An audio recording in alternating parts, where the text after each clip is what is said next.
person, welcome back to my vlog. Ayan, ang oras na yan ay 9 a.m. in the morning.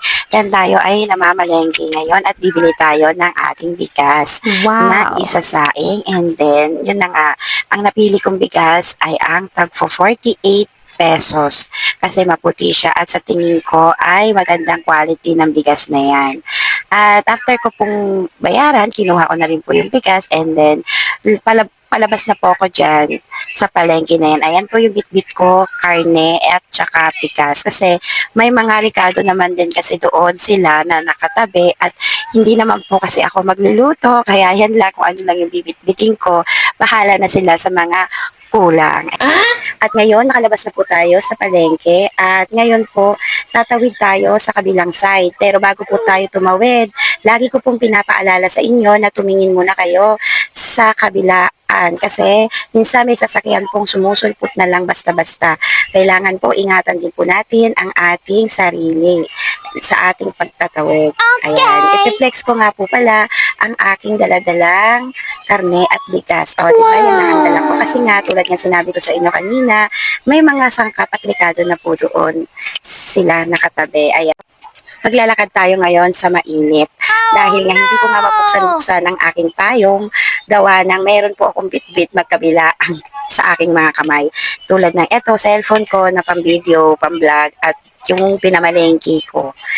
At hindi na nga rin po pala tayo dyan sasakay ng jeep kasi malapit lang din naman po yung pupuntahan ko. Pwede naman po siyang lakarin na lang. At hindi na rin naman po tayo magpapayong kasi nasa gilid lang naman ang daan ako. Sa may malilim ako naglalakad at no need na magpayong. Maliban lang pag umulan, ayun, no choice tayo, magpapayong talaga tayo. Ayan nga mga person, piniflex ko nga lang din ang aking sarili habang ako ay naglalakad. Ayan, malapit-lapit na rin po pala tayo dyan sa ating pupuntahan. At sa wakas, nakarating na rin tayo sa ating pupuntahan. At yun lang nga mga person, nakapasok na rin tayo sa gate 2. And then, ito nga po pala ang kanilang entrance. Papunta sa kanila Kuya Jerry. At ayan na nga, sinalubong tayo ngayon ni Kuya Jerry. And then, mauuna tayo ngayon papasok sa kanilang bahay. At dadaan muna tayo sa kanilang hallway. Ayan, ito po yung kanilang hallway. At andito po sa pinakadulo, ito po yung kanilang bahay. At kakatok tayo dyan. At pagkatok ko, napansin ko namang bukas yung kanilang pintuan, kaya itinula ko na lang po siya ng bahagya. Ito po mga person, ang kanilang tahanan ni Kuya Jerry. Ang cute, diba? At ang ganda. Ayan, andito po, di naglalabas si Ate Monique sa loob ng kanilang tahanan dahil nga mas sanay daw po siya dyan naglalaba. And then, tinutulungan naman din po siya ng kanyang asawa kasi ang asawa niya taga-Banlaw at ang taga-Sampay. At yun nga, maya-maya konti, dumating na rin si Mama Weng. Sasayaw sana siya kaso biglang na-post ko nung napansin niya na may hawak akong camera na binibidyohan ko po siya. Ayun, nahiya siya, umupo sa gilid at nakipagkwentuhan na lang sa amin. Ang ginawa niya, nakipagchika-chika na lang, tawanan, ayun.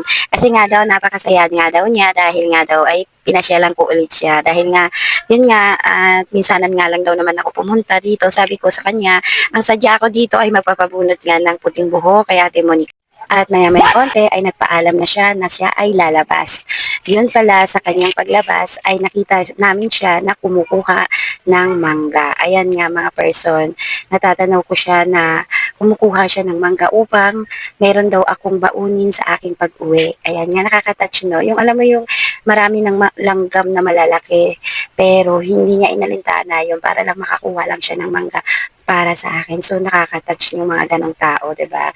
Yung na-appreciate mo yung kanilang ginagawa. Sobra. Ayan nga mga person, binubunutan na nga ako dyan ni Ate Monique ng puting buhok. Yan talaga yung Sana pinaka-point or all. sadya ko talaga dyan kung bakit ako pumunta. Kasi nga, minsan, pupunta ako magpapalinis ng kuko. Ayun, ngayon, ang sadya ko naman ay magpapakuha ng puting buhok. At hindi ko na namalayan na nakaidlip na pala ako dyan ng nakaupo dahil sa ang gaan-gaan ng kamay niya at ang sarap niyang kumuha ng mga puting buhok. Ayan. Tumagal nga ang aming pagbubunot hanggang sa nahinto na lang po siya nung umulan na po. Ayan. Doon lang po nahinto yung aming pagbubunot ng puting buhok dahil nga bigla po siyang umulan. At maya-maya nang napansin kong tumila na ang ulan ay nagpasya na rin ako magpaalam sa kanila upang ako ay makauwi ng maaga. Gawa ng malayo pa po ang aking uuwian. At nagkataon din po si Kuya Jerry may bibilhin sa labas at doon na lang din ako sasabay sa kanya paglabas ng gate. At doon na lang kami maghihiwalay sa labas. Ayan nga mga person, yun lang. Channel ko sa inyo ang kaganapan ngayong araw na ito. Maraming salamat. See you next vlog and bye. God bless. Thank you for watching. Oh, thank you so much.